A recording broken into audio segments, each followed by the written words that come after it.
আধার card বাতিলের চিঠিতে আধার নাকাশিপাড়ার বহু পরিবারে দিন 15 আগে নাকাশিপাড়া ব্লকের কাঁঠালবেড়িয়া গ্রামের প্রায় 20টি বাড়িতে পোস্ট অফিসের মারফত আধার কার্ড বাতিলের চিঠি এসে হাজির হয়। আর সেই চিঠি পেয়ে আতঙ্কিত মানুষজন তারা সমস্যায় পড়েছেন। ব্যাংকের লেনদেন, রেশন পরিষেবা সহ একাধিক সমস্যায় পড়ার আশঙ্কা করছেন তারা। কি বলছেন তারা শুনুন। এখন দেখছি আধার কার্ড বাতিল হয়ে গেছে। এই আধার কার্ড না থাকলে তো কিছুই হবে না।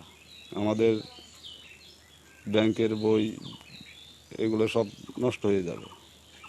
তাহলে আমরা কি করব? আমরা এই নিয়ে খুব চিন্তা ভাবনায় আছি যে কি হলো। কয়েকজনের চিঠি এসছে, তাও প্রায় লাগভাগ প্রায় 20-25টা হবে।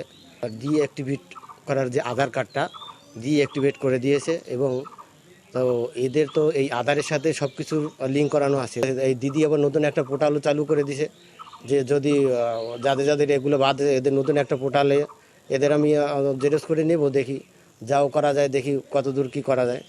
আর আমি চাইছি যে কোনোভাবে এই যে এদের যে আধার কার্ডটা ডিঅ্যাক্টিভেট করে দিয়েছে, এদের পুনরায় আবার এদের বহাল করে দিক।